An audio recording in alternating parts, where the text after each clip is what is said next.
He was a man who had everything: a corner office on the 50th floor, a tailored suit worth more than most cars, and a ruthless ambition that had scorched everyone beneath him. His secretary Clara was just another rung on his ladder, diligent, intelligent, and inconveniently pregnant. When his ambitious mistress, Serafina, wanted Clara gone, he did it without a second thought. He fired her, publicly, humiliatingly. What he didn't know, as he watched her walk away, was that Clara wasn't just his secretary. She was Clara Hayes, the only daughter of the man who owned the entire building, and the reckoning was just beginning. Julian Vance lived his life 50 floors above New York City, and he believed this altitude granted him a kind of divinity. His office at Vanguard Equity Partners wasn't just a room, it was a testament to his arrival. It was a cube of glass, suspended over the city, and from it he viewed the world, and his employees, as tiny, manageable subjects. Julian was a man carved from ambition. At 38, he was the youngest senior vice president in the firm's history, and he wore his success like armor: bespoke Tom Ford suits, a Patek Philippe watch that chimed on the quarter hour, and a smile that was both dazzling and predatory. Outside that glass cube sat Clara Hayes. Clara was, in every way, the antithesis of Julian's flash. She was quiet, methodical, and possessed an intelligence that was as deep as it was unobtrusive. For 2 years, she had been the perfect secretary. She anticipated his needs, corrected his mistakes before he made them, and managed his chaotic schedule with an unnerving calm. She was, as Julian often bragged to his peers, a mind reader. But 6 months ago, Clara had become an inconvenience. She was pregnant. Her body, once neatly professional, was now undeniably round. Her presence, once efficient, now seemed to Julian to be a constant, ticking reminder of biological messiness. He loathed it. It wasn't just the impending maternity leave, a scheduling black hole, he'd called it. It was the visual of it.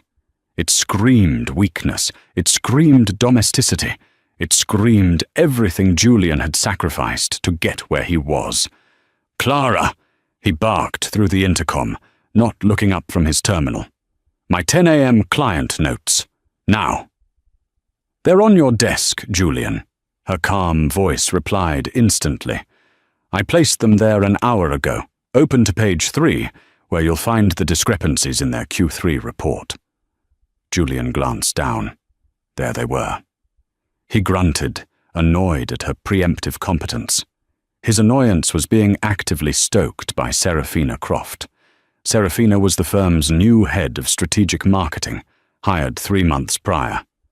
She was fire to Clara's ice, all sharp angles, blood-red lipstick, and a laugh that echoed with undisguised avarice.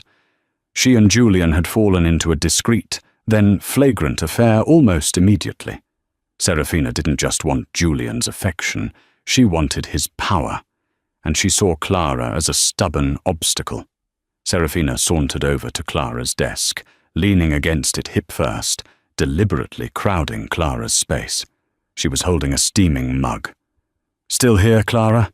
Serafina purred, loud enough for the entire floor to hear. "I'm surprised you can still fit behind that desk. You're blooming." Clara didn't look up from her screen. "I'm fine, Miss Croft. Can I help you with something?" "Oh, just admiring your dedication," Serafina said, taking a sip. "Julian is so kind to let you keep working. Most women in your condition would be at home, nesting or something." A few junior analysts snickered. Clara's fingers paused on the keyboard.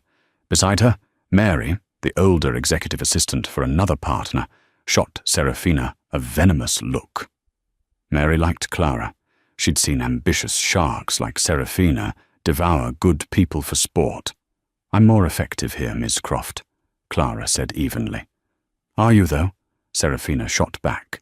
Julian was just complaining that the Sanderson files were late. Pregnancy brain, I suppose? Clara's head snapped up. The Sanderson files are not due until tomorrow at 5. Julian wanted them today. He must have forgotten to tell you, Serafina said, with a fake pout. Don't worry, I handled it for him. Clara watched her walk away, a perfectly straight seam running up the back of her designer skirt. Clara looked at her digital scheduler. The Sanderson deadline was, indeed, tomorrow. Serafina was lying. She was building a narrative. This wasn't the first time. For weeks, Serafina had been helpfully pointing out Clara's lapses. A meeting missed that had been rescheduled by Serafina herself. A coffee order that was wrong, though Julian had changed his preference that morning. Small, insidious cuts designed to bleed Clara's reputation dry. And Julian, blinded by Serafina's ambition and his own, was letting it happen. Later that day, Julian had a crisis.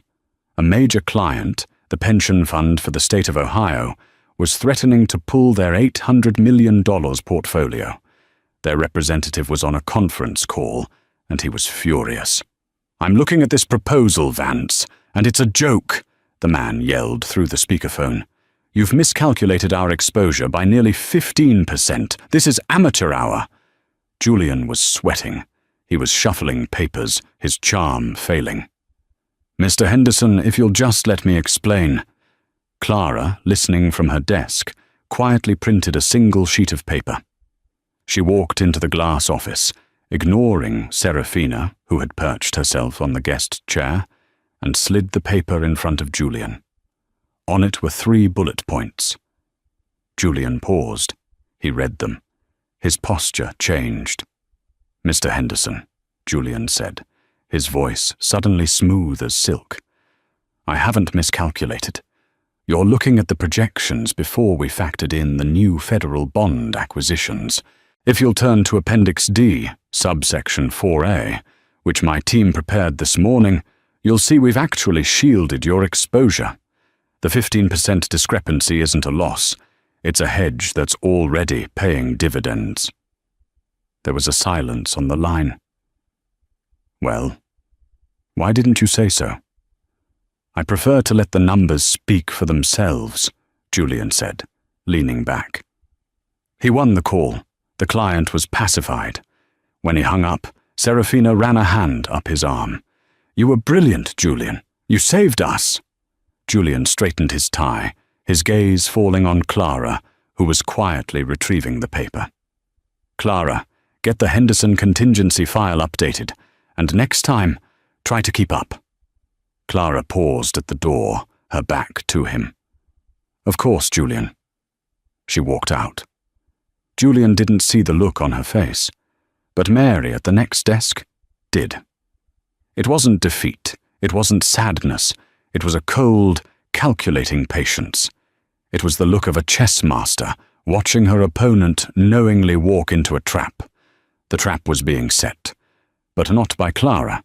It was being set by Julian and Serafina over $300 stakes at the Onyx Room, a restaurant so dark and exclusive it felt like a vault. "She has to go, Julian," Serafina said, swirling a glass of Cabernet. The crimson liquid caught the light from the single candle. "She makes you look soft." Julian loosened his tie, away from the fluorescent lights of the office. His ambition felt purer, more justified. "She's pregnant, Sarah. Firing her is a legal nightmare. The optics are terrible." "Optics?" Serafina laughed, a low, throaty sound. "We're not talking about optics. We're talking about your future. The partnership. The Asia-Pacific expansion. Do you think David Morrison got to be CEO by worrying about optics? He got there by being decisive, by cutting liabilities." She leaned in, her voice dropping. "And she is a liability. She's slow, she's dowdy, and she's watching us. I don't like it." Julian frowned. "She's a secretary. She's not watching anything." Isn't she? Serafina countered. She saved you on that Henderson call. How did she know that? How was she that prepared? It's like she's auditing you. It's creepy, Julian. And frankly, I want her desk. I want to be right outside your office. I can be your partner in this, Julian. Your real partner. But not while she's there, playing Mother Superior. The image she painted was potent. Serafina, in her sharp suits, sitting guard at his door. Serafina, anticipating his real needs.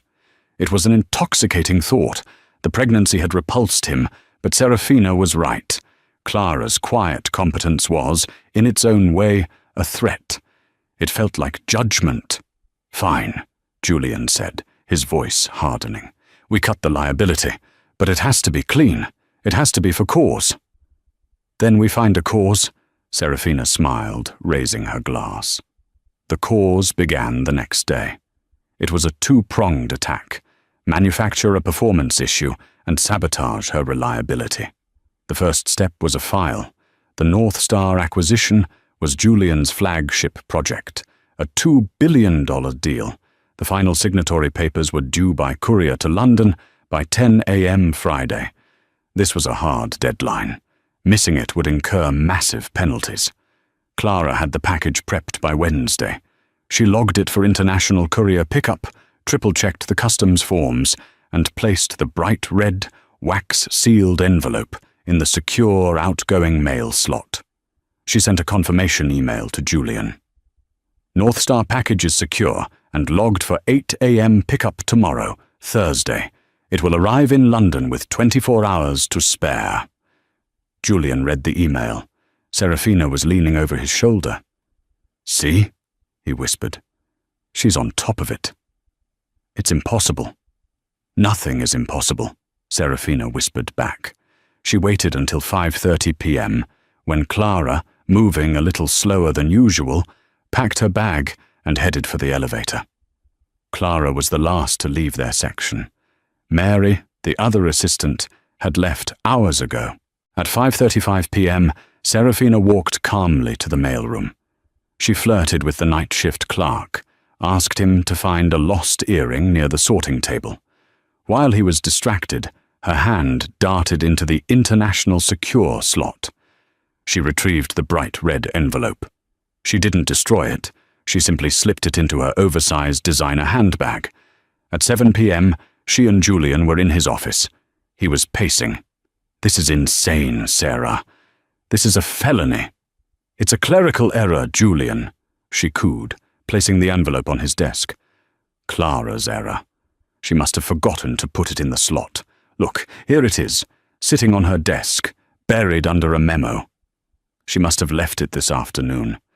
How tragic. How forgetful. She then moved to Clara's computer. Clara, trusting, had her password saved in a desktop file for Julian, in case of emergency. This, Serafina decided, was an emergency. She logged into Clara's email. She found the confirmation message sent to Julian. North Star package is secure and logged. Serafina smiled, and with a click of the mouse, she deleted it. Not just from Clara's sent folder, but from the server-side recall. Then, she went into Clara's scheduler and deleted the courier pickup appointment. There, she said, logging out. No email, no appointment, just a package sitting on her desk. Missed. A multi-billion-dollar deal, jeopardized by her incompetence. By her pregnancy brain. Julian stared at the package. This was the point of no return. This wasn't just firing someone. It was destroying them. He picked up the package. He opened Clara's desk drawer, the one with her spare sweaters and prenatal vitamins, and dropped the package inside, kicking it to the very back. It's done, he said, his voice hollow. Good, Serafina said, kissing him hard. Now tomorrow, we'll be in the Chicago office. We'll be unreachable. By the time anyone realizes the package never left, it will be Friday morning. It will be too late, and it will be entirely her fault. They left the office, partners in crime. Back in the darkness, the green light on Clara's computer terminal blinked off, but across the hall, a small red light on a ceiling-mounted security camera, the one Julian always assumed was just for show, remained on. It had captured Serafina's 5:35 p.m. visit to the mailroom. It had captured her logging into Clara's computer. It had captured everything. Friday morning was electric with panic. The first call came at 9 a.m., London time, which was 4 a.m. in New York. Julian, asleep in his high-rise apartment, ignored it. The second came at 5 a.m. from his boss, David Morrison. Julian answered that one. "Vance, where in God's name is the North Star package?" Morrison bellowed, his voice cracking with transatlantic static. "Our London team is sitting here with the board, and the documents are not here. The 10 a.m. deadline is in 1 hour. Julian feigned groggy confusion. "What? That's impossible." Clara confirmed it was sent. "Well, it wasn't," Morrison roared. "You fix this, Vance. You fix this now, or your partnership is dead." The line clicked. Julian was wide awake. He frantically called the office. Clara, who always arrived at 7 a.m., picked up. "Clara, where is the North Star package?" Julian yelled, genuine panic now mixing with his manufactured rage. "It's... what?" Clara's voice was instantly alert. "Julian, it's in London. I sent it Wednesday for Thursday pickup." "It's not in London. The courier company has no record of a pickup. Did you log it?" "Yes, of course I logged it. I emailed you the confirmation." Clara was typing furiously. "Julian, the email. It's gone. The scheduler appointment. It's not here." "What do you mean it's not there?" Julian spat. "Did you forget? Clara, did you forget to send the most important package of my career?" "No, Clara was stunned. She was searching her desk, her mind racing. I don't understand. I know I... Find it, Clara. Find it, or you are finished." Julian hung up. He showered, shaved, and dressed with methodical care. He put on his most expensive suit. Today was a day for an execution. He arrived at the office at 9 a.m. sharp. The floor was a morgue. Everyone knew. The North Star deal was dead. The firm would face millions in penalties, but worse, the reputational damage was catastrophic. Clara was pale, standing by her desk, her hands resting on her stomach. She looked defeated. "My office, Clara." "Now," Julian said, his voice devoid of all warmth. Serafina was already inside, sitting in the guest chair, examining her nails. She looked up as Clara entered, a mask of false sympathy on her face. "Clara, I'm so sorry. This is just a tragedy." "Julian, I don't know what happened," Clara began, her voice shaking but firm. "I took that package to the mailroom myself. I logged it. I emailed you. Someone... Julian cut her off, his voice dangerously low. "Or something? Like pregnancy brain, Clara? Is that the something?" Clara recoiled as if struck. "How dare you?" "I dare," Julian said, stepping closer, "because I trusted you. I looked like a fool this morning. This firm is now exposed to litigation and ruin, all because my mind-reader secretary was too busy picking out nursery colors to do her one simple job." "That is not true," Clara said, her voice rising. "I have never missed a deadline. I have never failed you. This is a mistake. This is wrong." "It's a failure, Clara. A catastrophic failure," Julian said. He leaned on his desk, the picture of a disappointed, betrayed leader. "Serafina was the one who found the package. Go on, Sarah, tell her." Serafina looked up, her eyes wide with mock sadness. "Clara, I found it this morning, in your desk drawer, under a pile of baby magazines." This was a lie too far, a vicious, unnecessary embellishment. "What?" Clara whispered. She physically staggered back. No, I would never. Someone put it there. Who, Clara? Julian laughed, a cold, barking sound. The mailroom gnome? Serafina? Me? Do you hear how paranoid you sound?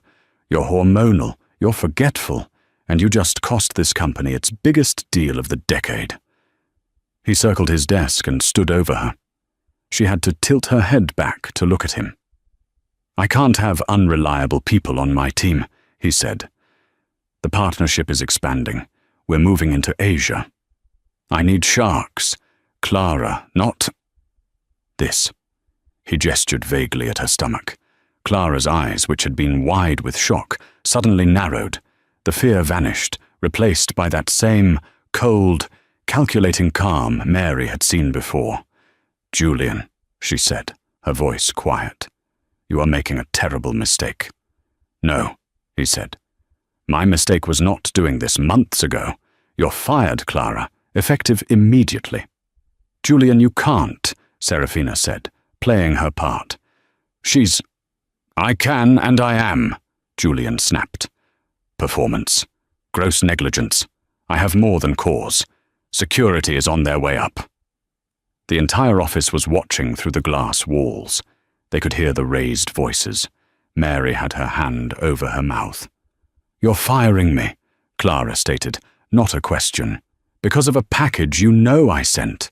You're firing me, 6 months pregnant, to give my desk to your mistress. The air left the room.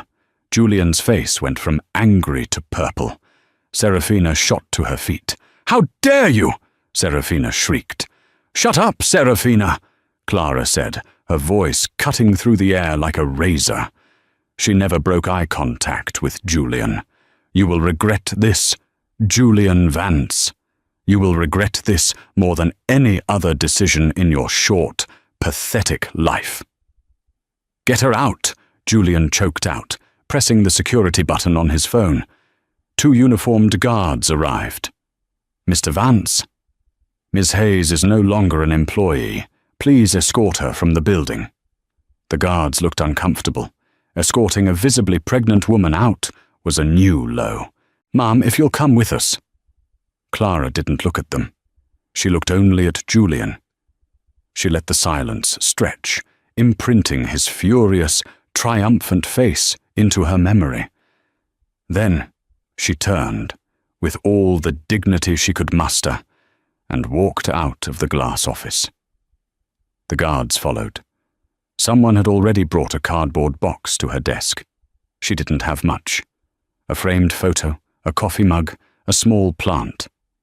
Mary rushed over, tears in her eyes. Clara, I'm so sorry. I know you didn't. It's all right, Mary, Clara said, her voice soft now. It's not your fault. She placed her few items in the box. As she did, her sleeve rode up, revealing a simple, elegant watch. It wasn't a Rolex or a Patek. It was a vintage Cartier, understated, but worth more than Julian's entire collection. No one noticed. She picked up the box.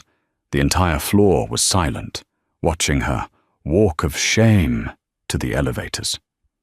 Serafina was standing in the doorway of Julian's office, a triumphant smirk on her face. Clara passed her and paused. You know, Clara whispered, just for Serafina. The camera in the 50th floor hallway. It has a surprisingly clear view of the mailroom.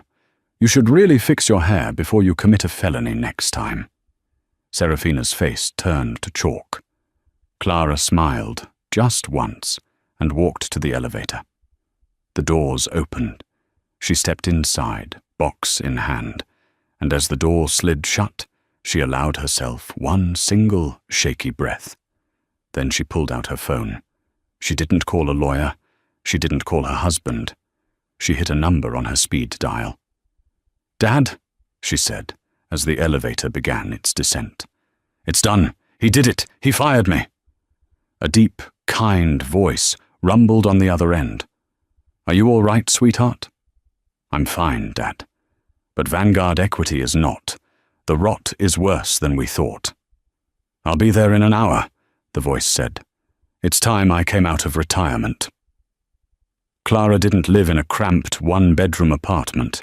She lived in a sprawling, 5-story brownstone on the Upper East Side, a fortress of old money and quiet elegance. The doorman, a kind man named Patrick, who had known her since she was a girl, rushed to take her box. "Miss Hayes," he said, his face creased with worry. "You're home early. Is everything all right?" "Everything is precisely as it should be, Patrick," Clara said, managing a smile. "Is my father here?"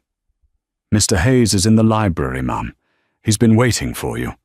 She walked past the soaring ceilings and the original Rothko paintings in the foyer, her heels clicking on the marble. She entered the library, a room panelled in dark mahogany and smelling of old books and leather. Harrison Hayes stood by the window, looking out over the private garden. He was a man in his late 60s, but he radiated an energy that shamed men half his age. He wasn't tall, but he was broad, with a full head of white hair and eyes so blue they seemed to bore through steel. This was the man who had built Vanguard Equity Partners from nothing, a legendary, almost mythical figure on Wall Street. The press called him the Architect. For the last 5 years he had been happily retired, leaving the day-to-day to his hand-picked successor, David Morrison. He turned as she entered. "Clara." He enveloped her in a hug, his hand going to her belly. "And how is my grandchild?" "He's kicking," Clara smiled, leaning into him. "He's as indignant as I am." "He has my blood, after all," Harrison chuckled. He led her to a deep leather armchair and poured her a glass of water. "Tell me everything. From the top." Clara recounted the entire sordid affair. The Henderson call, the missed package, the lies, Serafina, the public humiliation. Harrison listened, his face impassive. He was a man who listened for a living, and his stillness was more terrifying than any rage. "He used the phrase, 'pregnancy brain'?" Harrison asked, his voice soft. "He did, and then he gestured to my stomach and said, 'I need sharks, not this.'" Harrison closed his eyes for a moment.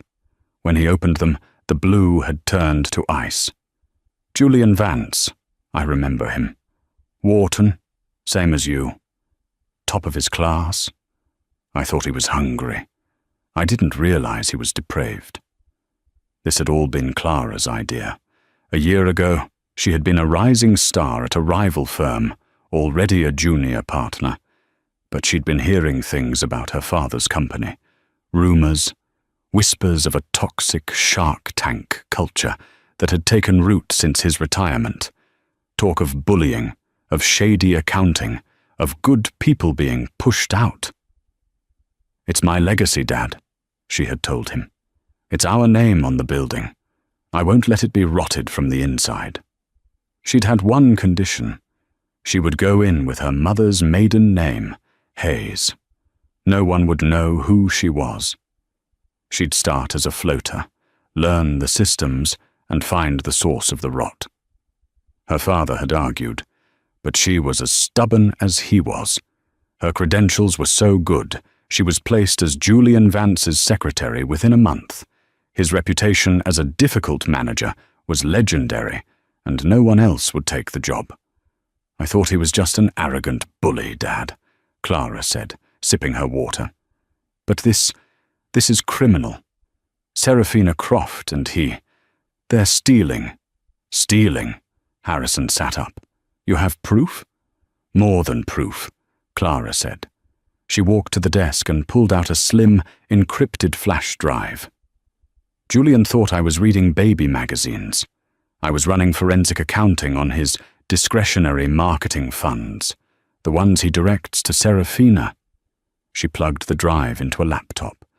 "Serafina isn't just his mistress. She's his launderer. 3 months ago, she incorporated a shell company, Croft Media Solutions. Since then, Julian has approved over $4 million in consulting fees to this company. The invoices are for market synergy analysis and brand strategy. They're boilerplate nonsense. She pulled up another file. Here are the bank transfers from Croft Media Solutions to an offshore account in the Caymans, an account held by a holding company. And guess who the sole director of that holding company is? Julian Vance, Harrison finished, his voice grim. He wasn't firing me because I'm pregnant, Clara said, the pieces clicking into place. He was firing me because I was there. I was the one who processed his expense reports. I was the one who saw the invoices. He and Serafina, they thought I was just a dumb, pregnant secretary. They got sloppy. They were afraid I was getting too close. The North Star package, Harrison said. It wasn't just to get you fired. It was a distraction, a big, messy, public execution to draw everyone's attention away from the real crime. Exactly. And they used my pregnancy as the perfect, believable excuse for my incompetence. Harrison stood and walked back to the window. The silence in the room was heavy. David Morrison, Harrison finally said. He's a good man, but he's blind. He wants to see the best in people. He let this happen. What do we do now? Clara asked. Harrison turned. The kindness was gone from his face, replaced by the cool, lethal focus of the architect. Now? Now we remind them whose name is on the building. He picked up his phone. Robert, get the jet ready. We're going to the office. And call an emergency meeting of the entire board of directors. Tell them, Harrison Hayes is back. He looked at his daughter, a fierce pride in his eyes. And Clara, it's time for you to change out of your secretary's uniform. You're going to need your Wharton suit for this. Julian Vance felt like a king.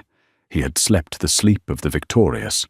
The North Star deal was a disaster, yes, but he had already spun it. He had spent all of Friday afternoon in crisis meetings with David Morrison, the CEO. David, I am shattered, Julian had said, a masterpiece of feigned grief. I trusted her. I think I was too sensitive to her condition. I didn't want to add to her stress, so I wasn't as vigilant. I blame myself. Morrison, a man who valued empathy, had bought it. It's a terrible lapse, Julian, but you're right. The timing, it's a mess. Don't worry. Our lawyers will handle the fallout. You just focus on the partnership. We need your leadership. The partnership. It was still his. He had cut the liability, and he was being rewarded for it. Now it was Monday morning. He walked into the lobby of the Vanguard Tower, his $3,000 leather shoes clicking on the granite. He nodded curtly to the security guard, his mind on Serafina, who was already upstairs. She had officially moved her things to Clara's old desk, right outside his glass cube. Everything was in its right place. The elevator was packed with junior analysts, all of whom went silent when he stepped in. He was a god to them. Terrifying, but a god. When he stepped out onto the 50th floor, however, the atmosphere was wrong. It wasn't the usual Monday morning hustle. It was silent, tense. Mary, the older assistant, was at her desk, her eyes red. When she saw Julian, she gave him a look of such pure, unadulterated contempt that it actually made him pause. "Good morning, Mary," he said. Mary just turned back to her screen. He shrugged it off. He walked toward his office. Serafina was not at her new desk. Strange. Then he saw it. An email flagged, urgent mandatory, had arrived at 8:01 a.m. Subject, Emergency Board and Senior Partner Meeting, 9 US a.m. Location, the Founders Boardroom, 52nd floor. Attendance, mandatory, no exceptions. Julian's heart gave a little thrill. This was it. The North Star fallout was over, and this was his promotion. They were gathering the partners to announce him. They were probably fast-tracking it to show the firm was stable, moving forward. He checked his reflection in the glass, straightened his Brioni tie. He was ready. He took the private executive elevator to the 52nd floor. This floor was for board meetings only. It was quiet, opulent, and smelled of old money and furniture polish. He pushed open the massive oak double doors to the founder's boardroom and stopped dead. The room was full. The entire executive board, all 12 members, were seated. David Morrison, the CEO, was there, looking pale and nervous, not at the head of the table but on the side. At the head of the table, in the high-backed chair that had sat empty for 5 years, was Harrison Hayes. Julian's blood turned to ice water. He had never met Harrison Hayes. He had only seen the oil portrait of him in the lobby. The man in the portrait was smiling. The man at the table was not. "Mr. Vance," Harrison said, his voice quiet but echoing in the cavernous room. "You're late. Take a seat." Julian's legs felt like lead. He fumbled into the only empty chair. It was at the far end of the table, opposite Harrison. He felt like he was being judged from a mile away. "Where is Seraphina Croft?" Julian managed to ask. "Ms. Croft is indisposed," Harrison said. "She's with our head of security and our internal audit team. It seems there are some irregularities in her marketing budget. But we'll get to that." Julian's mouth went dry. This was not a promotion. "I have been retired for 5 years," Harrison began, his eyes sweeping the table, landing on every single board member. "I left this firm, Vanguard, in your hands. I trusted you to maintain the culture I built, a culture of integrity, of diligence, and of respect." He steepled his fingers, his icy blue gaze finally landing and staying on Julian. "Instead, I find a culture of bullying, of theft, and of staggering incompetence. Mr. Morrison, you were CEO. How did this happen?" David Morrison looked like he was going to be sick. "Harrison, I had no idea. The internal reports, Harrison cut him off, were doctored. The profits from Mr. Vance's division, for example, have been exaggerated. His successes, it seems, were not his own." Julian gripped the arms of his chair. "Mr. Hayes, I don't know what you've been told, but my division is the most profitable in the firm. The Henderson call just last week." "Ah, yes. The Henderson call," Harrison said, a thin smile playing on his lips.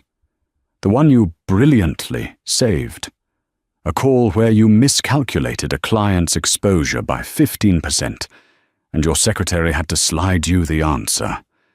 Julian was speechless. How do you—" "I know," Harrison said, "because my head of internal review told me. You see, I've had someone on the inside for the last 8 months. Someone I trust implicitly.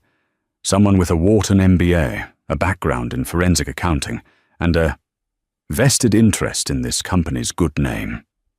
Harrison nodded to the double doors. "You can come in now." The doors opened. In walked Clara Hayes. She was not the Clara he knew. The mousy brown hair was pulled back into a severe, elegant chignon. The drab maternity blouses were gone, replaced by a dark navy blue Armani pantsuit, custom-tailored to accommodate her pregnancy. She wore her power as comfortably as he wore his arrogance. She looked, Julian realized with a jolt of pure terror, exactly like the man at the other end of the table. She was not carrying a box. She was carrying a leather-bound portfolio. "Clara," Julian breathed, his voice a dry rasp. The rest of the board was staring, their minds scrambling to connect the dots. "That's Ms. Hayes Donovan to you, Mr. Vance," Clara said, her voice clear and cold. She took a seat at the table, to the right of her father. "Clara Hayes Donovan, daughter of Harrison Hayes, and as of 8 a.m. this morning, the new Chief Operating Officer of Vanguard Equity Partners. David Morrison lunged forward. "Harrison, this is my daughter, David," Harrison snapped, "and she is the only person in this room who has done her job. Please, Clara, proceed." Clara opened her portfolio. "Good morning, gentlemen. For the last 8 months, I have been working as an executive assistant to Mr. Vance. My father and I were concerned about the cultural rot that was eroding this firm's foundation. We were right to be." She looked directly at Julian. Her eyes were not angry. They were worse. They were diagnostic. "Mr. Vance," she began, "on Friday, you fired me for gross negligence, specifically for failing to courier the North Star acquisition documents." You didn't send them," Julian stammered, falling back on his lie. "You left them in your desk. Serafina found them." "No," Clara said flatly. "I did not. On Wednesday at 4:51 p.m., I personally logged the package and placed it in the mailroom's secure bin. At 5:37 p.m., she nodded to a man in the corner who dimmed the lights and turned on the large projector screen. Ms. Serafina Croft entered the mailroom. The screen lit up with grainy, time-stamped security footage. Serafina clear as day, distracting the clerk and stealing the red envelope. A collective gasp went around the room. At 7:14 p.m., Clara continued, as the footage changed. Ms. Croft and Mr. Vance are seen entering his office. At 7:19 p.m., Ms. Croft is seen logging into my terminal, using my credentials.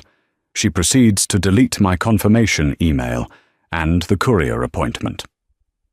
The video was silent, but the implications were deafening. Julian was white. And at 7:21 p.m., Clara said, her voice dropping, Mr. Vance is seen taking the North Star package and placing it inside my desk drawer. The video showed him do it. The board turned as one to stare at him. You, Julian sputtered.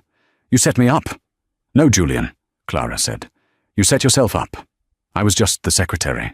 I was just the hormonal, forgetful, pregnant woman. You never, ever thought I'd be a threat. You never thought I mattered. You were so blinded by your own arrogance and your affair that you committed mail fraud and conspiracy right in front of a security camera." "But why?" David Morrison asked, his face ashen. Why would you, Julian? Sabotage a $2 billion deal, just to fire a secretary? That, Harrison Hayes said, is the billion-dollar question. Clara looked back at Julian. The look of a cold, satisfied predator was gone from his face. Now it was just the pathetic, sweaty fear of a man trapped. "He didn't fire me because he thought I was incompetent," Clara said to the board. "He fired me because he was terrified I was competent." She clicked to the next slide. It was a complex flowchart of bank accounts. Julian Vance and Serafina Croft were not just having an affair, Clara announced. They were embezzling. For the last 3 months, Mr. Vance has been approving ghost invoices from a shell marketing company. That company, Croft Media Solutions, was founded by and is solely owned by Ms. Croft. In 90 days, they have siphoned $4.2 million from this firm. She pointed to a line item. This $4.2 million was then wired to a holding company in the Cayman Islands, a holding company named J. Vance Capital. Ring any bells, Julian? Julian Vance made a sound, a low, strangled noise. "I processed those invoices," Clara said. "I saw the signatures. You got sloppy, Julian. You thought I was too stupid or too distracted by my condition to notice that you were approving multi-million-dollar invoices on a Friday afternoon without a single line of due diligence. You fired me to stop me from talking. You fabricated the North Star crisis to make my firing so spectacular so public, that no one would ever believe a word I said. I would just be the crazy, pregnant secretary who cost us all. She stood up, slowly, and walked around the table until she was standing directly behind him. He was frozen, staring at the screen that showed his financial ruin. "You didn't fire me for your mistress, Julian," she whispered, so only he and the man next to him could hear. "You fired me for your greed. You just used my pregnancy as your excuse. You gestured to my child, my son, and called him a liability. You called me this." She moved back to her seat. "Mr. Vance, you are a thief. You are a conspirator. And worst of all, you are a fool." The heavy oak doors of the founder's boardroom shut with a final, damning click. The silence that fell was heavier than the wood. Harrison Hayes's words, "report," still hung in the air, a guillotine that had just dropped. Julian Vance, a man who had lived his entire life on a diet of adrenaline and other people's fear, was now a statue of pure, waxy terror. The two detectives, businesslike and unimpressed by the bespoke suit and the 52nd floor view, moved to his chair. "Mr. Vance, you are under arrest for conspiracy, wire fraud, and embezzlement," the taller detective said, his voice a monotone that cut through Julian's paralysis. "Please stand and place your hands behind your back." Julian finally broke. It wasn't a snap. It was a crumble. "No," he whimpered, a sound so pathetic it made the board members physically recoil. "No, wait, you don't understand. It was her. It was Serafina. She seduced me. She set this all up. She planted the files. It was her idea." Clara, who had remained standing, let out a sound of pure, unadulterated disgust. "Pathetic," she said, her voice clear and carrying. "Even now, even with the cuffs literally on their way to your wrists, you cannot take responsibility for a single one of your actions. You blame the woman you were sleeping with. You blame the woman you fired. You are a black hole of a man, Julian. Nothing is ever your fault." As the cold steel clicked shut around his wrists, Julian's terror-fueled denial finally cracked, revealing the raw, venomous hatred beneath. He surged to his feet, a snarling, cornered animal. "You!" he spat at Clara, his face purple. "A secretary. You set me up. This was all you." "I did my job, Julian," Clara said, her voice impossibly calm. "The one I was hired for, the one you paid me for. You just never bothered to ask what it was. You thought I was there to fetch your coffee. I was there to protect my family's name." Marcus Thorne, a senior partner and Julian's primary ally on the board, finally found his voice. "Harrison, this is madness," he sputtered, standing up. "Arresting a senior VP in the boardroom? The PR fallout. This is precipitous. We need to handle this internally." Harrison Hayes didn't even turn his head. "Sit down, Marcus," he said, his voice dangerously low. "You're embarrassed because you backed the wrong horse. You're part of the internal problem I'm handling." He nodded to the detectives. "Get him out of my sight." The detectives began to pull Julian toward the door. As he passed Clara, he lunged, his cuffed hands straining. "You'll run this company into the ground, you sentimental bitch. This place needs sharks, and you're just weak." Clara didn't flinch. She stood her ground, forcing the detectives to yank him back. She looked him dead in the eye, her gaze a surgeon's scalpel. "My sentiment, Julian, is the one variable your arrogant mind never accounted for. My sentiment is for the 4,000 employees whose futures you gambled with. My sentiment is for the name my father built. You only accounted for your wallet. Enjoy your new accommodations. I hear the views are terrible."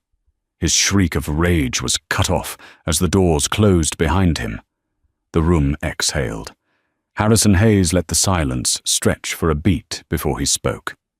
"As for Miss Croft," he said, "she is in a conference room on the 40th floor with our audit team and her own lawyer. Faced with the video evidence, she has already provided a full confession, attempting, like Mr. Vance, to pin the entire scheme on him. It won't work. She will be prosecuted to the fullest extent of the law." He then turned his gaze, which had lost none of its icy fire, on the remaining men. "And now, to the board." His eyes landed on David Morrison. The CEO looked 60 seconds from a heart attack. "David," Harrison said, and the use of his first name was a judgment in itself. "You are a good man. You are a kind man. You are not a leader. You let this infection fester in my company because you were too afraid to ask hard questions. You valued stability over integrity, and in doing so, you nearly cost us both." Morrison stood, his hands shaking. "Harrison, I am so sorry. Clara, Ms. Hayes Donovan, I had no idea. I am terribly, terribly sorry for what he did to you." Clara cut him off, not with malice, but with precision. "David, your job wasn't to have an idea. It was to know. You were the custodian of this firm, and you let the wolves into the nursery. Your apology is noted. Your resignation is accepted. You will leave with your full pension, but you will sign an NDA that ensures you never speak the name Vanguard again." Morrison nodded, utterly broken, and walked out of the room. "Marcus," Harrison said, turning to the last dissenter, "you backed him. You championed his shark mentality. You're out. Clean your desk." "You can't do this," Marcus blustered. "I can," Harrison said. "This entire board is dissolved, effective immediately. It will be reconstituted under the new COO's direction by the end of the day. You can leave on your own, or you can follow Mr. Vance in cuffs for aiding and abetting. Your choice." Marcus Thorne, his face pale, fled the room. Finally they were alone.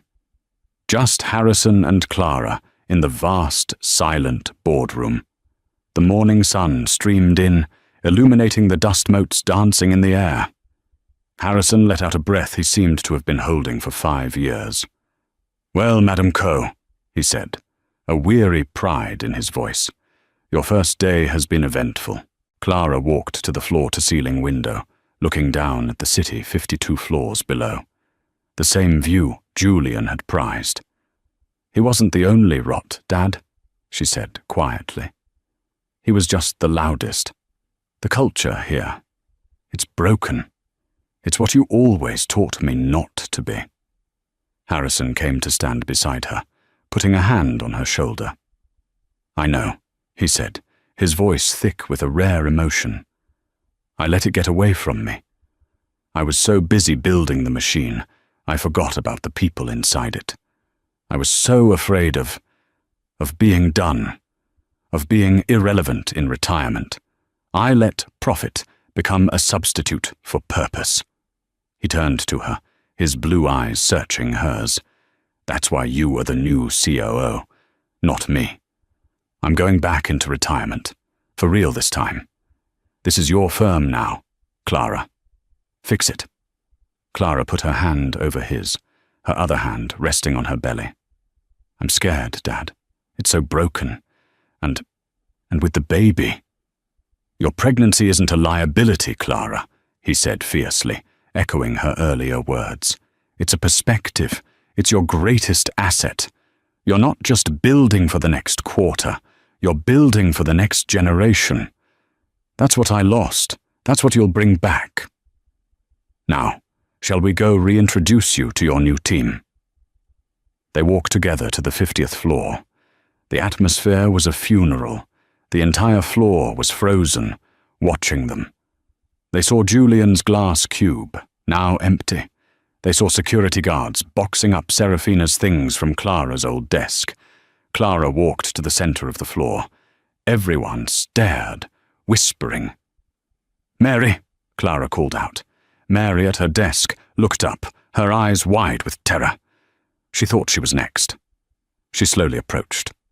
"Clara. Miss Hayes." "Miss Hayes, Donovan." Clara smiled, a real, warm smile. "Mary, for 8 months, you were the only person on this floor who showed me genuine kindness. You have more integrity in your fingernail than Mr. Vance had in his entire body. You are my new executive administrator. Your title and your pay will reflect your seniority and your value. We start now." Mary's hands flew to her mouth, and she burst into tears of sheer, unadulterated relief. It was the first crack in the ice. That afternoon, Clara held an all-hands, town hall, in the firm's main atrium. She stood in front of 500 employees, her father standing off to the side, a proud observer. She used no microphone. Her voice, trained in Wharton lecture halls, carried. "My name is Clara Hayes Donovan," she began. "My father, Harrison Hayes, built this firm. For the last 8 months, you knew me as Clara Hayes. On Friday, many of you watched me get fired, humiliated, and escorted from this building. This morning, you watched Mr. Vance get arrested." A nervous murmur went through the crowd. "The era of Vanguard as a shark tank is over," she declared. "Sharks are lazy, solitary predators. They eat their own. From today, we will be a wolf pack. We are intelligent, we are strategic, we are collaborative, and we protect our own. This will be a place of integrity first. Profit second, because integrity, in the long run, is profit." She laid out her new vision. "The rot stops today. I am firing every manager in this firm with a credible HR complaint of bullying or harassment. Their positions will be filled from within. And my first act as COO," she paused, her hand going to her stomach, "is to announce the new Vanguard parental leave policy. 6 months, fully paid, for all employees, mothers, fathers, and adoptive parents, because family is not a liability. It is our foundation." A stunned silence. Then, led by Mary, a slow, building wave of applause that became a roar. The next 6 months were a war. The sharks she fired didn't go quietly. Marcus Thorne's allies tried to sue for wrongful termination. Clara countered, in person, with the meticulous evidence of their complicity and incompetence she had gathered as a secretary.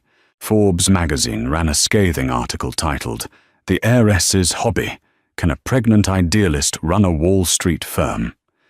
Clara's response was to write a fiery op-ed in the Wall Street Journal, titled, "Yes, She Can, and She's Doing It."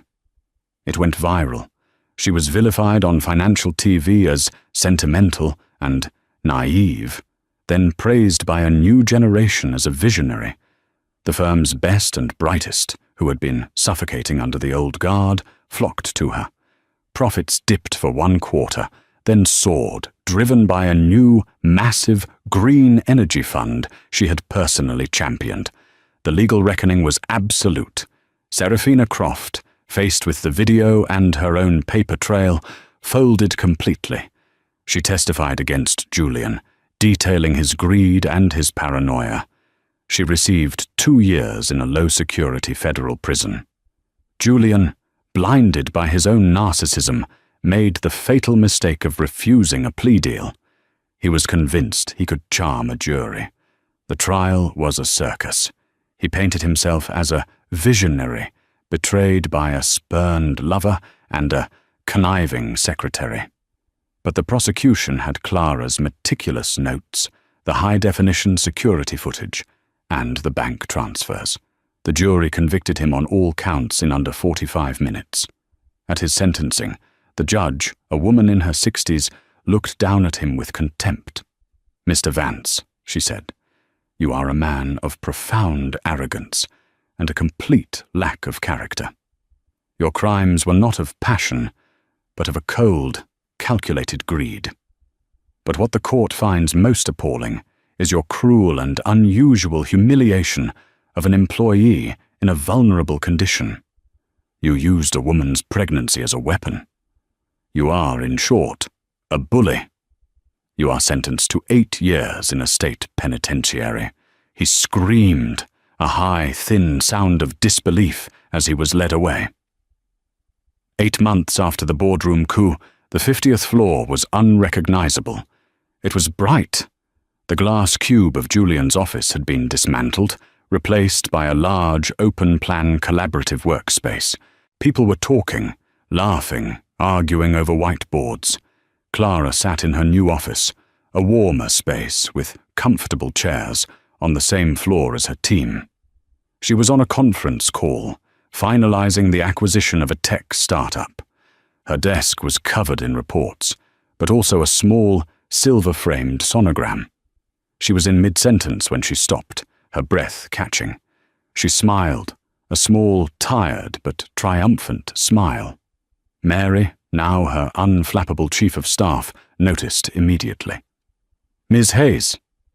It is," Clara breathed, closing her laptop. "Call my husband, and tell the Tokyo board. The call will have to be rescheduled for tomorrow morning. My son has decided on an earlier-than-expected arrival." Harrison Hayes met her at the elevator, holding a brand-new baby carrier, beaming. "Ready, Madam Coe?"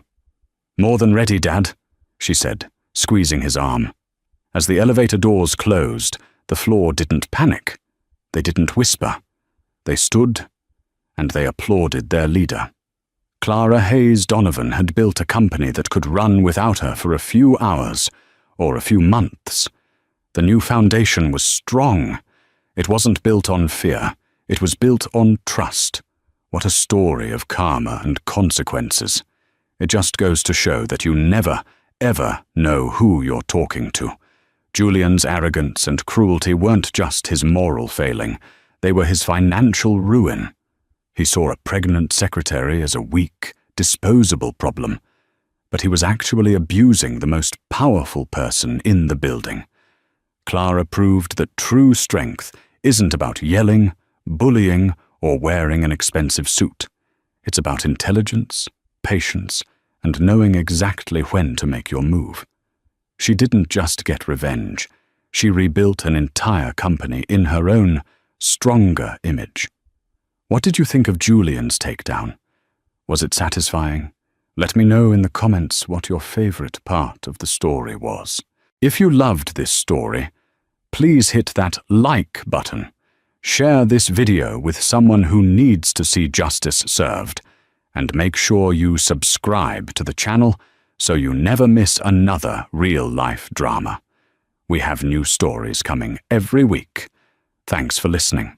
He stood on the marble dais, champagne flute raised, his arm draped around his stunning new fiancée. He was the king of his world, celebrating his victory. He toasted to a future built on a past he had callously discarded, a past that included the wife he'd left with nothing but a broken heart and a condescending check. But in the back of the grand ballroom, a shadow shifted. A figure emerged, not in tears or rags, but in a silhouette of power he hadn't seen in years. He thought he had erased her from his life, but he was about to discover she wasn't just a ghost from his past. She was his new boss, and she had just bought his future. The rain fell on the pristine windows of the penthouse apartment in a way that felt like a personal insult. It was a cold, indifferent October afternoon, the kind that mirrored the chill that had settled deep in Madeline Reed's bones. She clutched a mug of rapidly cooling tea, her knuckles white, as she stared at the 2 suitcases standing by the door like monoliths to a dead marriage. They were Italian leather, a 5th anniversary gift from her to him. Now, they were his ticket out. Ethan Vance, her husband of 8 years, straightened his tie in the reflection of the hall mirror. He adjusted the knot with a practiced ease that made her stomach clench. Every movement was precise, confident, and utterly devoid of the warmth she once cherished. He was handsome in that sharp, predatory way that corporate America seemed to cultivate. A jawline that could cut glass, eyes the color of steel, and a smile that could sell sand in the desert. For years that smile had been her son. Now it was just the baring of teeth. "Everything's in the folder on the counter, Maddie," he said, his voice casual, as if discussing a grocery list. "My lawyer, Mr. Davies, drew it up. It's generous." Madeline's eyes flickered to the thick manila folder. Inside, she knew, was the architecture of her life's demolition. The dissolution of assets, the non-disclosure agreement, the severance check. He was severing her from his life like a non-performing asset. The word generous hung in the air, thick and suffocating. Generous for 8 years of putting her own ambitions on hold? For managing their home, their social calendar, their life, so he could focus entirely on building Vance innovations? For proofreading his proposals until 3 a.m. and celebrating his every win as if it were her own?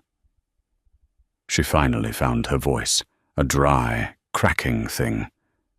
"Generous, Ethan? Is that what you call it?"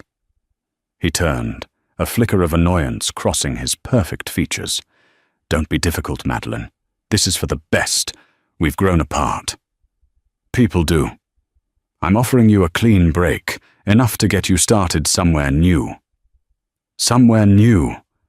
As if she were a piece of furniture he was paying to have hauled away. The truth was, sitting in the passenger seat of his Mercedes downstairs, a truth with blonde hair, a law degree from a second-tier school, and a ruthless ambition that matched Ethan's own. Jessica Sterling, a junior associate at his company, whom Madeline had hosted at their Christmas party just last year. She had smiled at Madeline, complimented her canapés, and then proceeded to dismantle her life. "We didn't grow apart, Ethan," Madeline said, her voice gaining a sliver of strength. "You climbed a ladder and decided I was too heavy to carry to the next rung." He actually laughed, a short, humorless bark. "Oh, don't be so dramatic. This isn't a tragedy, it's a course correction. You're smart, you'll be fine.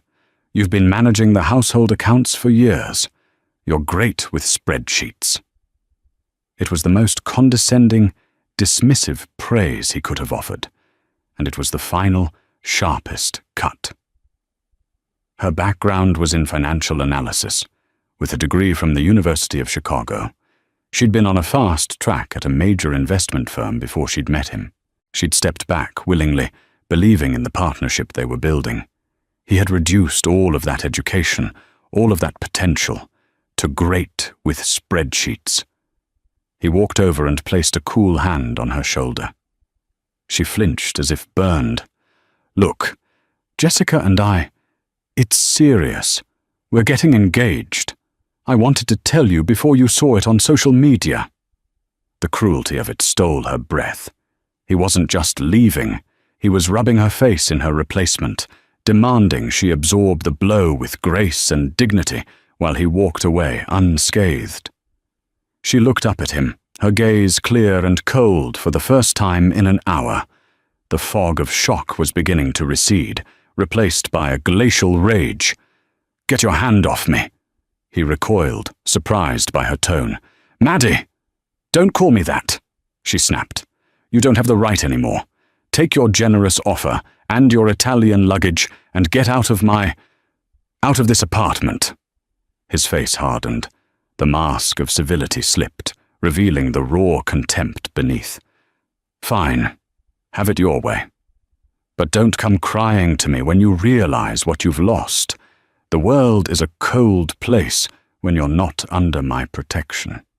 He picked up his suitcases, the expensive leather making no sound on the plush Persian rug. At the door, he paused for one last look. He wasn't looking at her, but through her, already seeing the future he had planned, a future in which she was a footnote. "Goodbye, Madeline." The door clicked shut, the sound echoing in the cavernous silence of the penthouse she was soon to be evicted from. Madeline stood motionless for a long time, the only sound the drumming of the rain and the frantic beating of her own heart. Then, with a strangled sob, she slid down the wall to the floor, the forgotten mug of tea shattering beside her, a fitting metaphor for her shattered life. She wept until she was empty, a hollowed-out shell in a gilded cage built by a man who had just flown free.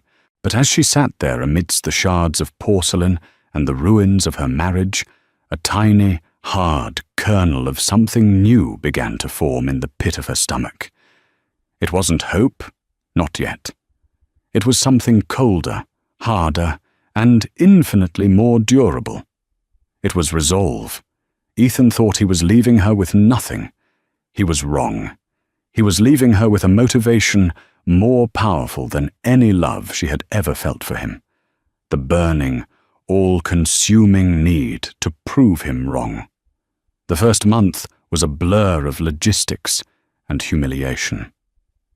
Madeline moved out of the penthouse and into a small, sterile apartment in a neighborhood she didn't recognize.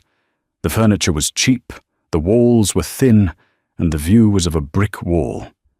She met with Ethan's lawyer, a man named Davies with reptilian eyes, who slid the final divorce papers across a mahogany table with the air of a bored executioner. She signed them without reading the fine print again. She knew what they said. They said she was no one. The check Ethan had called generous felt like blood money. It was enough to live on for a year, maybe 2, if she was frugal. It was a pittance compared to the wealth she had helped him build. But she deposited it, not as a lifeline, but as seed capital. For 2 weeks, she did nothing but exist. She slept. She ate takeout from cartons while standing in the kitchen. She watched the brick wall outside her window. She allowed herself to grieve, to feel the full, crushing weight of the betrayal. She let the anger and the pain wash over her in waves until she was numb, saturated with it. And then, one morning, she woke up and the numbness had been replaced by a chilling clarity. Ethan's parting shot echoed in her head. "You're great with spreadsheets." He meant it as an insult. She would turn it into a weapon. That day, she retrieved a dusty box from the back of her new, cramped closet. Inside were her old university textbooks on quantitative finance, corporate valuation, and market analysis. She opened one, the scent of old paper and ink filling her small apartment. It felt like coming home. Her first call was to Robert Chen, her mentor from her pre-Ethan life.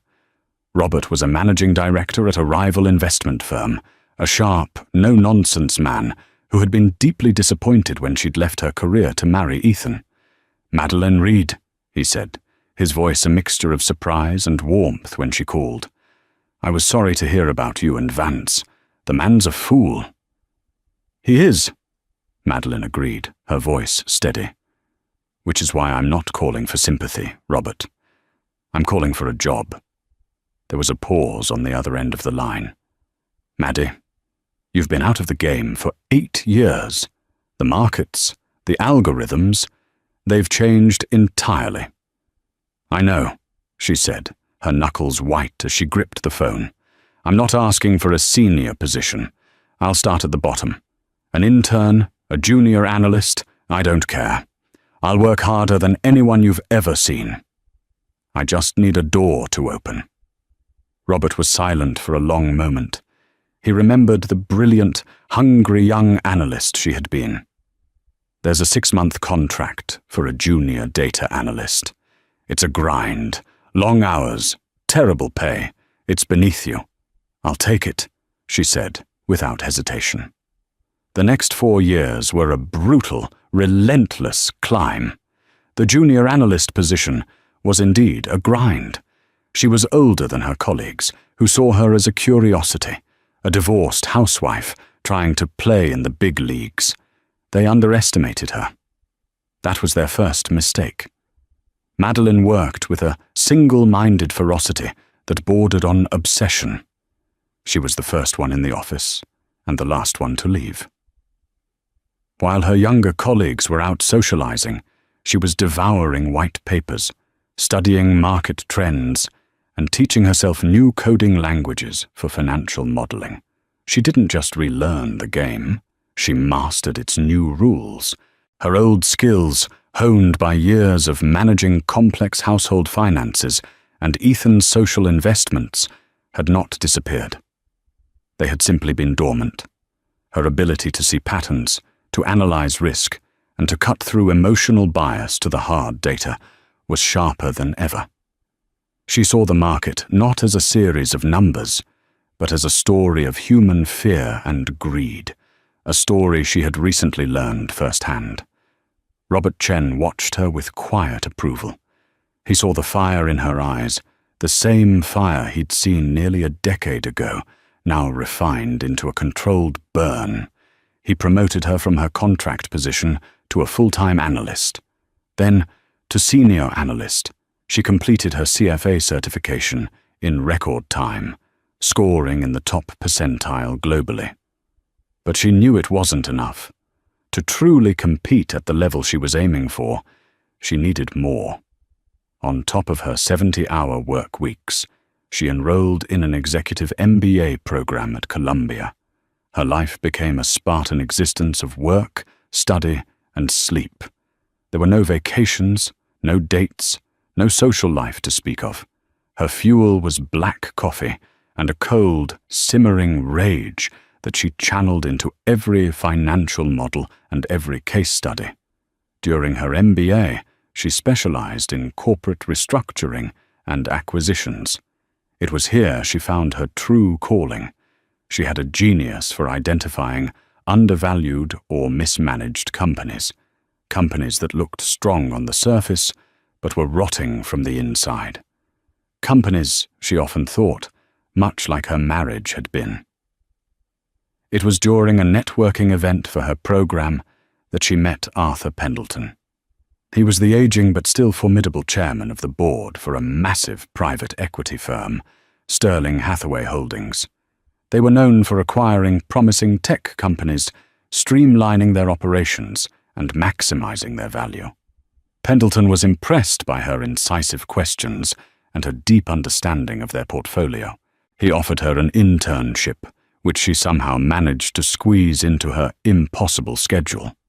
At Sterling Hathaway, she wasn't just good, she was a prodigy. She identified a critical flaw in the valuation of a company they were about to acquire, saving the firm nearly $100 million. After she graduated, Pendleton didn't just offer her a job.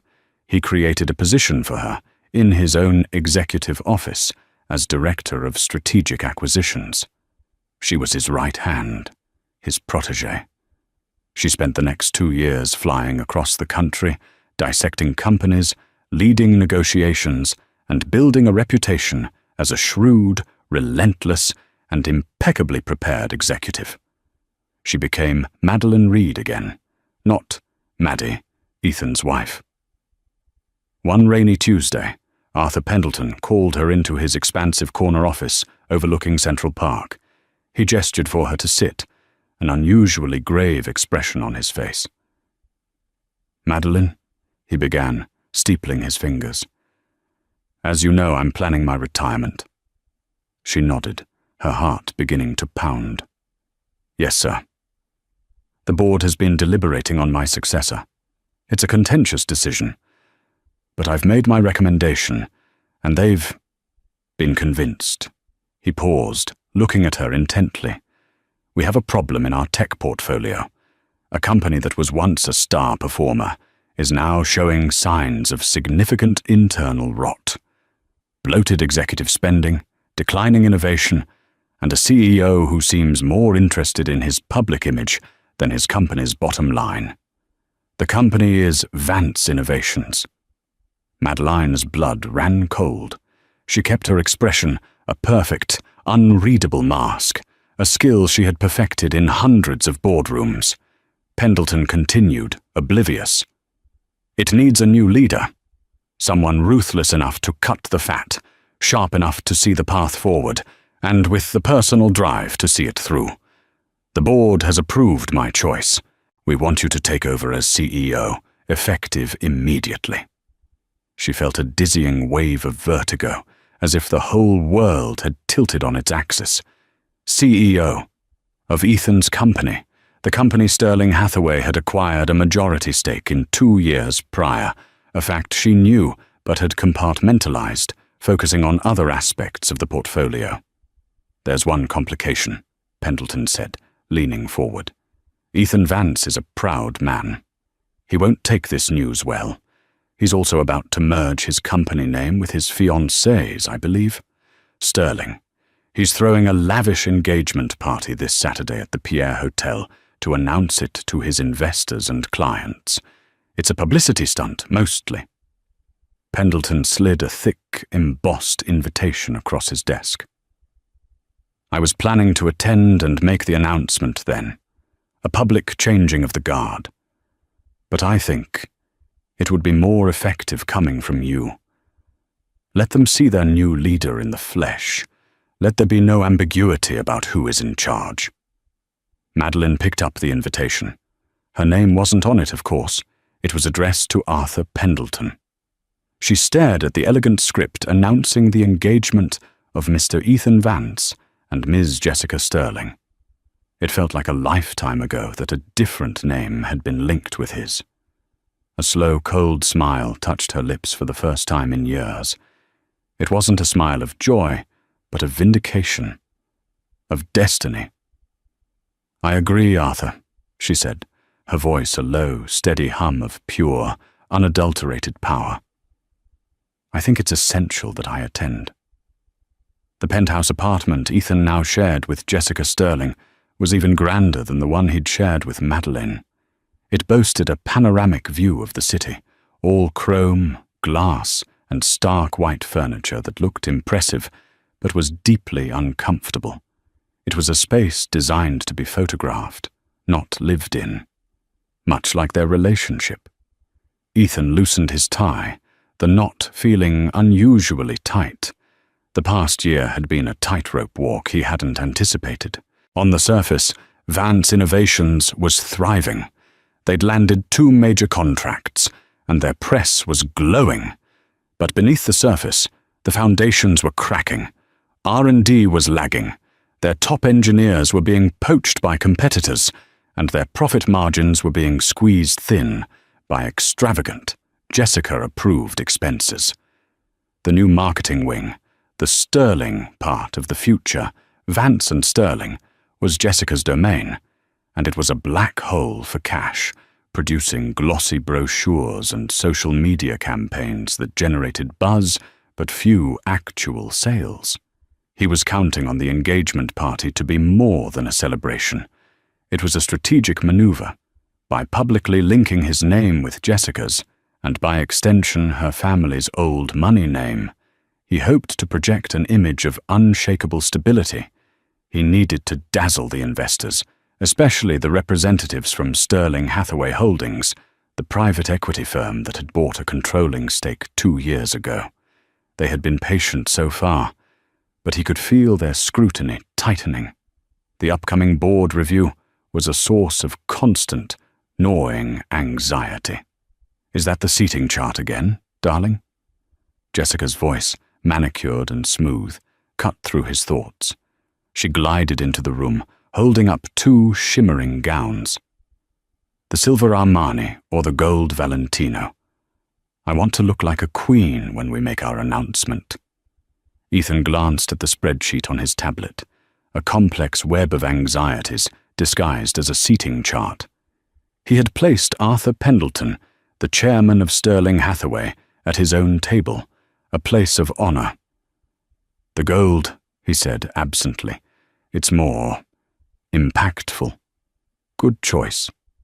She draped the gold dress over a chair and came to stand behind him, her hands massaging his shoulders. Her touch felt possessive, proprietary. Stop worrying about the party. Everything is perfect. The caterer is the best in the city. The champagne is vintage, and everyone who's anyone will be there. This is our moment, Ethan. The official launch of the Vance and Sterling dynasty. He forced a smile. You're right, it will be perfect. But a sliver of unease remained. It was a faint, almost imperceptible memory of a different kind of support. He remembered late nights with Madeline, her poring over his financial projections, her sharp mind finding flaws he'd missed, her quiet encouragement feeling like a bedrock beneath him. Jessica offered enthusiasm, but not substance. When he tried to talk to her about the pressure from the board or a new competitor's product launch, her eyes would glaze over, and she'd deftly change the subject to flower arrangements or their summer plans for the Hamptons. I spoke to my father today, Jessica said, her voice taking on a tone of casual importance. He's so thrilled. He said he always knew I'd land on my feet after that. Unpleasantness at my old firm. Ethan stiffened. The unpleasantness she referred to was an ethics complaint filed against her for poaching clients, the real reason she'd left her law career to join his company as a marketing consultant. He had made that problem go away, a fact she seemed to conveniently forget. "And did you remember to send an invitation to your ex-wife?" she asked, her voice laced with a sweet, venomous curiosity. Ethan looked up, startled. "Madeline? Why on earth would I do that?" Jessica gave a tinkling laugh. "For closure, darling. To show her how well you're doing. To show her there are no hard feelings. It's the classy, powerful thing to do. Let her see what she lost. Let her see us, happy and successful. It's the final win." He considered it. The idea was petty, cruel, and utterly compelling. He hadn't spoken to Madeline since the day he'd left. He'd heard through the grapevine that she'd taken some low-level job somewhere, just as he'd predicted. She had probably faded back into the anonymity from which he'd plucked her. Sending her an invitation would be like salting a wound, a final, triumphant declaration of his superiority. It appealed to the ugliest part of his nature. "Where would I even send it?" he mused, a slow, malicious grin spreading across his face. "Oh, I have her address," Jessica said breezily. "I had my assistant track it down a while ago, just in case we needed to send her any leftover legal documents." The casual way she admitted to having his ex-wife surveilled should have been a red flag. But to Ethan, it just felt like another sign of Jessica's thoroughness. He pictured Madeline, alone in some drab little apartment, receiving the opulent invitation. He imagined her quiet despair, her bitter jealousy. The thought gave him a dark, satisfying thrill. "All right," he said, pulling up his email. "Let's give her a front-row seat to our future." He typed out a short, condescendingly polite email, attached a digital copy of the invitation, and hit send. He felt a surge of power, of finality. It was the last ghost of his old life, now properly exorcised. Later that evening, as he stood with Jessica on their balcony, the city lights glittering below like a carpet of scattered diamonds, he felt a supreme, unassailable confidence. His beautiful fiancée was on his arm. His name was on the verge of being immortalized in the corporate world, and his past was firmly where it belonged, in the rearview mirror. "To Vance and Sterling," Jessica said, clinking her champagne flute against his. "To us," he replied, kissing her. But as he looked out at the vast, indifferent city, he couldn't shake a tiny, cold flicker in the pit of his stomach. It was the feeling of a man standing on a trap-door, admiring the view, completely unaware of the lever being pulled 1,000 miles away. The celebration was set, the guests were invited, and the stage was prepared. But he had fundamentally miscast the star of the show. The email arrived at 11:47 p.m. on a Tuesday. Madeline was in her sparse, functional apartment in a high-rise that valued security over charm. She was reviewing a due diligence report for a potential acquisition in the biotech sector. A tangle of data she was methodically unraveling. The apartment was her sanctuary and her command center, a place devoid of personal artifacts, save for a framed photo of her late parents on her nightstand. There were no ghosts of her past life here. She had made sure of it. The notification pinged, a soft, unobtrusive sound. The subject line was deceptively simple. An invitation. The sender was Ethan Vance. Her heart didn't leap or sink. It simply stopped for a single, frozen second before resuming its steady, disciplined rhythm. For a moment, she thought it might be a legal matter, some loose end from the divorce. She clicked it open. The email was short, dripping with false bonhomie. Madeline, hope this finds you well. It's been some time. As I embark on the next chapter of my life, I wanted to extend an invitation to my engagement party this Saturday. Jessica and I would be pleased if you could join us to celebrate.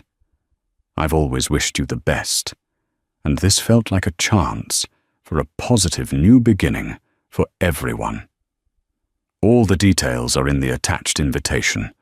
Best, Ethan, positive new beginning. Wished you the best. The lies were so bald-faced they were almost comical. This wasn't an olive branch. It was a dagger wrapped in silk. It was a summons to witness his triumph, a command performance for her own humiliation. He wanted her to see Jessica's ring, to hear the toasts to their glorious future, to feel the full weight of what he had deemed her unworthy of. Her cursor hovered over the attachment. With a steady hand, she clicked it open. The invitation bloomed on her screen, a confection of gold leaf and swirling calligraphy. Mr. Ethan Vance and Ms. Jessica Sterling request the pleasure of your company to celebrate their engagement. The venue was the Pierre, the time, 8 p.m. It was the most expensive, ostentatious, and public way he could possibly have chosen to twist the knife. She leaned back in her chair, the glow of the monitor illuminating her face. There was no pain. The woman who would have been shattered by this invitation had died 4 years ago in a penthouse filled with Italian luggage. The woman reading it now was someone else entirely. She was a creation of spreadsheets, boardrooms, and brutal self-discipline. She was a CEO in waiting. A slow, icy calm washed over her. Jessica's name being Sterling had always been a bitter irony. Now it was a poetic one. They were celebrating the joining of their names, Vance and Sterling, completely oblivious that Sterling Hathaway Holdings, her firm, owned the stage on which they were about to perform. Her phone buzzed. It was Robert Chen. "Did you see the latest quarterly report from Vance Innovations?" he asked, his voice tight with concern. "Ethan's bleeding cash. The spending on his new marketing division is astronomical. The board must be having a fit." "They are," Madeline said coolly, her eyes still on the invitation. "That's why they're making a change." "A change? What kind of change?" Madeline allowed herself a small, dangerous smile. "I just received a personal invitation to his engagement party on Saturday." Robert was silent for a moment, processing. "He invited you? That arrogant son of a—" He caught himself. "Why would you even consider going? What's the point, Madeline? You've already won. You don't need to stoop to his level." "This isn't about stooping, Robert. It's about establishing a clear chain of command," she said, her voice dropping to the low, authoritative tone she used in high-stakes negotiations. Arthur Pendleton was going to announce my appointment as CEO at that party. He thought it would be a powerful statement. "My God," Robert breathed. "But he's agreed to let me do it my own way," Madeline continued. "Ethan and Jessica are throwing this party to project an image of power and stability to their investors. They are creating a public forum, filled with the very people whose confidence they need. They've built the stage, sent out the invitations, and chosen the spotlight. I'm simply going to step into it. He'll be blindsided. It will be a bloodbath. It will be a corporate restructuring, she corrected him, her voice devoid of emotion. He is a liability to the company and a threat to the shareholders' investment. My feelings about him as a man are irrelevant. My assessment of him as a CEO is what matters. This is just an efficient way to handle the transition. But it was more than that, and they both knew it. It was justice, served on a silver platter he had paid for himself. It was the final, definitive closing of a chapter, written in ink of his own making. "Be careful, Madeline," Robert said softly. "Don't let the satisfaction of the moment cloud your judgment for what comes after." "The moment is the point, Robert," she replied. "It's about optics. It's about sending a message not just to Ethan, but to every single person in that room, that the era of vanity and mismanagement at Vance Innovations is over. A new protocol is being initiated." After she hung up, she stared at the invitation again. Ethan had intended it as a final act of cruelty. He had summoned the ghost of his past to witness his glory. He had no idea he had just sent a gilded summons to his own executioner. She opened her closet, bypassing the simple, dark business suits she wore daily. In the very back, preserved in a garment bag, was a single evening gown she had bought for an awards dinner 2 years ago, and never worn. It was a deep, midnight blue, exquisitely tailored, and shimmered under the light like a star-filled sky. It was a dress that radiated power. It was perfect. The Pierre Hotel exuded an aura of old-world opulence. Crystal chandeliers weighing as much as small cars hung from the frescoed ceilings of the grand ballroom, casting a warm, golden light over the city's elite. The air was thick with the scent of expensive perfume and peonies, punctuated by the cheerful clinking of champagne flutes and the low hum of self-important conversation. It was a room built for kings and queens of industry, a stage for the city's grandest dramas. Ethan Vance stood at the center of it all, a beacon of success. His tuxedo was bespoke, his smile was dazzling, and Jessica Sterling clung to his arm, radiant in her gold Valentino gown, a massive diamond winking on her finger. They moved through the crowd like royalty, accepting congratulations and air kisses, their laughter echoing slightly too loud, their confidence a brittle, lacquered shell. "Arthur Pendleton's office called," Jessica whispered excitedly into Ethan's ear as they greeted a banking executive.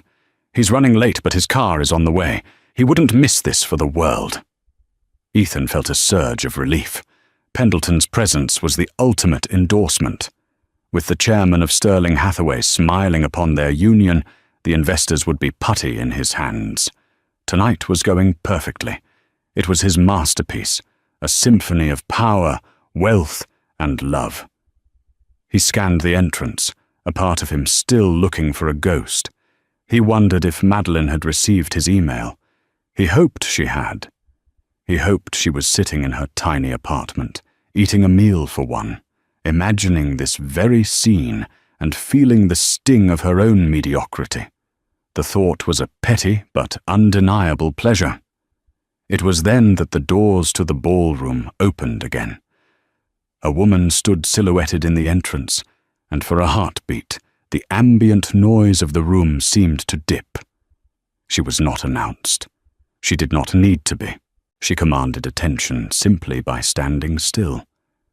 She wore a gown the color of a midnight sky, a stark, elegant contrast to the sea of gold, silver, and crimson in the room.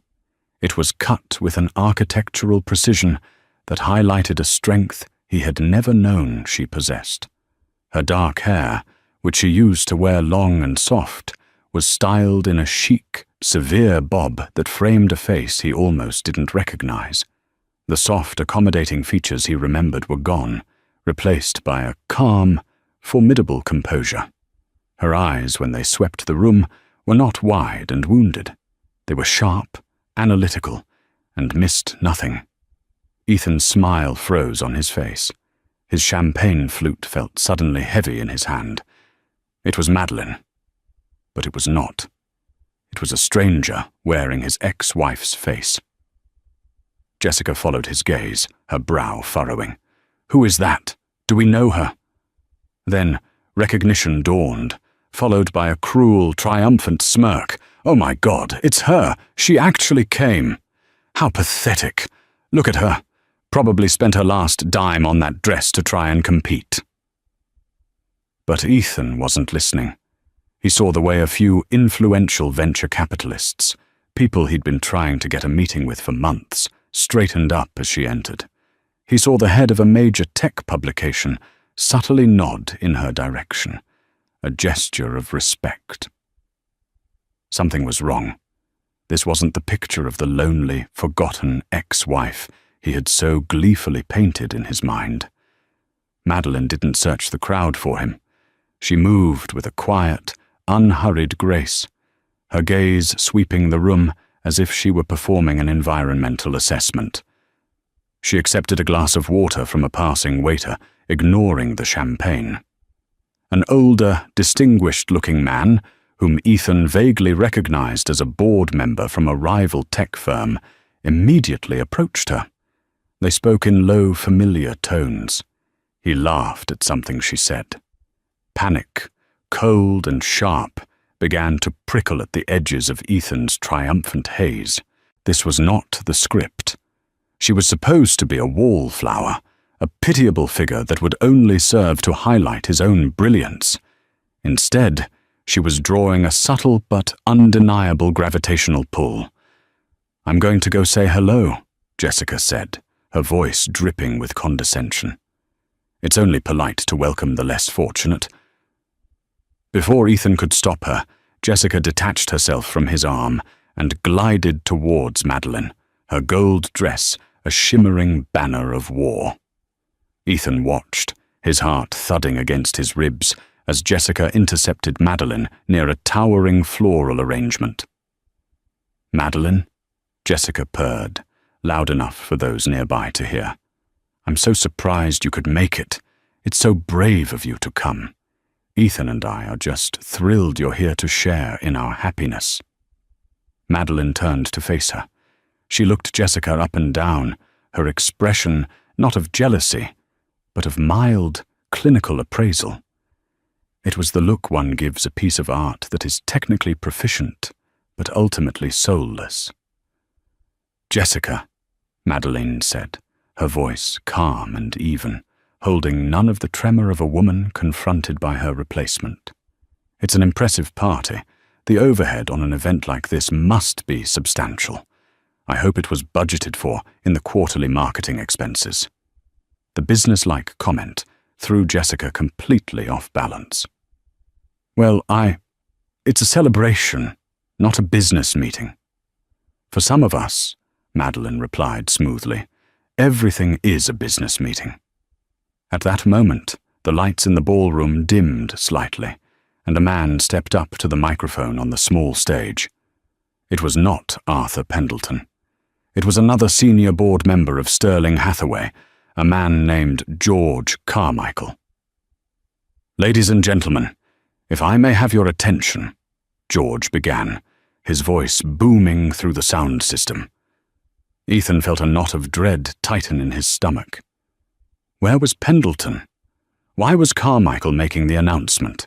"We are all here tonight to celebrate a new union, a joining of two names, Vance and Sterling," George continued, smiling out at the crowd. "And in that spirit of new beginnings, Sterling Hathaway Holdings has an important announcement to make regarding the future leadership of one of its most promising assets, Vance Innovations." A confused murmur rippled through the audience. Ethan and Jessica exchanged a bewildered look. This wasn't part of the plan. "While Mr. Ethan Vance has navigated the company through a period of growth," George said, the praise sounding suspiciously like a eulogy. The board has decided that for the next phase of its evolution, a new vision is required, a new leader with a proven track record in strategic restructuring and aggressive market expansion. Ethan felt the blood drain from his face. The entire room was silent, every eye fixed on the stage. Our chairman, Mr. Arthur Pendleton, sends his deepest regrets that he could not be here. He is in fact officially on his retirement holiday as of this morning, George announced. But he and the entire board are unanimous in their choice for the new Chief Executive Officer of Vance Innovations. She is a woman of formidable talent and unwavering resolve, and we are thrilled to welcome her. Ladies and gentlemen, please welcome the new CEO of Vance Innovations, Ms. Madeline Reed. George Carmichael turned and gestured, not to the side of the stage, but directly into the crowd, directly at the woman in the midnight blue dress. A collective gasp swept through the ballroom. Every head swiveled in unison. The spotlight, which had been prepared for Ethan and Jessica's triumphant toast, swung across the room and landed squarely on Madeline. She didn't flinch. She simply stood there, bathed in the white light, her expression calm, her gaze fixed directly on Ethan. Jessica Sterling stood frozen beside her, her mouth agape, her face a mask of horrified disbelief. The color drained from her cheeks, leaving her looking garish and pale in her glittering gold dress. For Ethan, the world dissolved into a roaring tunnel of sound. The clinking glasses, the music, the whispers, it all faded away, replaced by the thunderous pounding of his own blood in his ears. He looked at Madeline, really looked at her, and saw not the woman he had left, but the architect of his demise. He had sent an invitation to his party, and she had responded by taking his company. He had planned a celebration of his future, and it had just become the public execution of his career. In the center of the silent, stunned ballroom, Madeline met his gaze across the room. She gave a small, almost imperceptible nod. It wasn't a gesture of triumph or malice, it was a gesture of finality, a confirmation. The books were balanced, the debt had been paid, the party did not so much end as it shattered. The announcement hung in the air like the smoke after an explosion, and the guests, a mix of investors, clients, and socialites, reacted with a flurry of frantic whispers. Alliances were reassessed, business cards were discreetly pocketed, and a wide berth was given to the smouldering crater where Ethan and Jessica stood. They had become radioactive. Jessica was the first to break. Her face, a carefully constructed mask of social grace, crumpled into undisguised fury. "What did you do?" she hissed at Ethan, her voice a venomous whisper. "You told me everything was fine. You told me the board loved you." I don't know," Ethan stammered, his mind reeling. He couldn't process the reality of the situation. Madeline. His quiet, unassuming Madeline was the new CEO. It was impossible. It was a nightmare. "You've ruined us."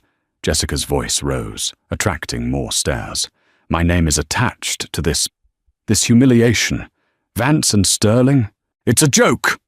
Without another word, she turned and stormed away, her gold dress trailing behind her like a tarnished banner, leaving Ethan alone in the wreckage of his own making. Madeline, meanwhile, was surrounded. The same venture capitalists and executives who had been giving Ethan polite nods were now eagerly shaking her hand, their voices a low murmur of congratulations and strategic inquiries. She handled them with an unnerving calm, her answers crisp and professional. She wasn't celebrating. She was holding her first informal board meeting. She left without a backward glance at Ethan. She didn't need to. The damage was done, the message delivered with surgical precision. The following Monday morning was grey and foreboding, the sky the color of concrete. Ethan arrived at the headquarters of Vance Innovations, feeling like a condemned man walking to his own execution. The receptionist, who usually greeted him with a beaming smile, now looked at him with a mixture of pity and fear, her eyes darting away as he passed. The entire office was shrouded in a tense, oppressive silence. The emergency board meeting was scheduled for 9 a.m. in the main conference room, a glass-walled enclosure on the top floor that was nicknamed the Fishbowl. When Ethan entered, the board members were already seated around the long, polished granite table. They avoided his eyes. At the head of the table, in the large leather chair that had been his, sat Madeline. She was dressed in a severe, dark grey suit, her hair pulled back. She looked every inch the CEO. There was no trace of the woman he had married, no hint of shared history in her cool, dispassionate gaze. Before her was a tablet and a single file folder. "Good morning, Ethan," she said, her voice echoing slightly in the silent room. "Please have a seat." The act of sitting down in a subordinate's chair at the table he once commanded was the first of 1,000 small humiliations he would endure that day. Madeline did not waste time with pleasantries. She began the meeting immediately. "Good morning, everyone. As you know, a leadership transition has been initiated by the board of Sterling Hathaway. My mandate is to address the fiscal and operational inefficiencies within Vance Innovations and to steer the company back to a path of sustainable profitability.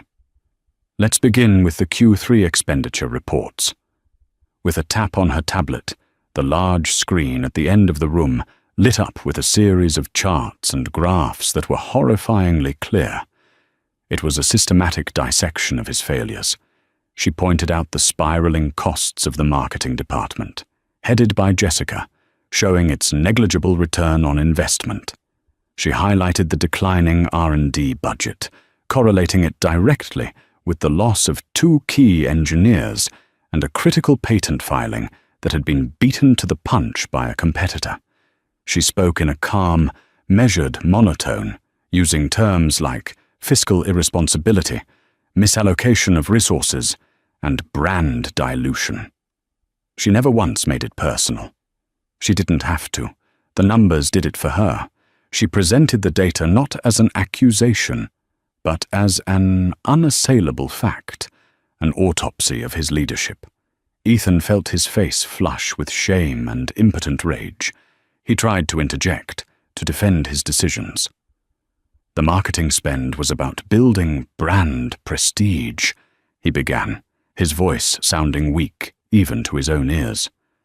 "The brand's prestige is derived from its innovation and profitability, Mr. Vance. Not the vintage of the champagne served at its parties." Madeline cut him off coolly, not even bothering to look at him. She addressed the board. "The party on Saturday evening, for example. I've reviewed the invoices. $250,000, billed to the corporate account as a client and investor relations event. An event, I might add, that resulted in a catastrophic loss of investor confidence." The other board members shifted uncomfortably. They had all been there. They were all complicit in enjoying the largesse. Now they looked at him as if he were a stranger who had stolen their wallets. He was being systematically dismantled, piece by piece, with the cold, impersonal tools of the corporate world he loved. It was a death by 1,000 cuts, each one delivered with the precision of a surgeon. When she was finished, the case against him was absolute. He expected her to fire him.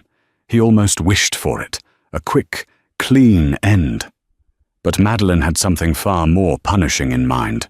Effective immediately, the marketing department will be dissolved, and its functions absorbed by sales and product development, she announced. All non-essential executive perks are suspended. And Mr. Vance, she finally turned her eyes on him, her gaze as sharp and cold as ice. You will be reassigned. A stunned silence filled the room. You will be taking on the role of Vice President of Special Projects, she continued. Your first project will be to personally oversee the liquidation of the assets from the now defunct marketing division. You will report directly to me. Your performance will be reviewed on a weekly basis. It was a master stroke of corporate cruelty. She wasn't firing him. She was demoting him, humiliating him, forcing him to clean up the very mess he had made with his mistress. She was putting him on a corporate leash, forcing him to witness firsthand as she undid all of his work and rebuilt the company in her own image. He would have to sit in meetings and watch her command the respect he had lost. He would have to call her Ms. Reed. He looked around the table for any sign of support, but found only stony faces. He had been utterly and completely outmaneuvered. "Do you accept the new role, Mr. Vance?" Madeline asked, her tone making it clear it was not a question. He swallowed the bile that rose in his throat.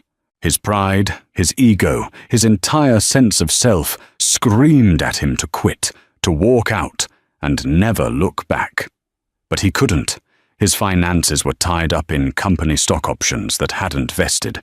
Jessica, he knew, would be gone the moment the money dried up. He was trapped. Through clenched teeth, he managed to choke out the single word that sealed his fate. "Yes." Madeline gave a curt nod, a flicker of something unreadable in her eyes. "Good. My assistant will send you the details of your new office assignment. It's on the 4th floor. The meeting is adjourned." She stood up and walked out of the boardroom without a second glance.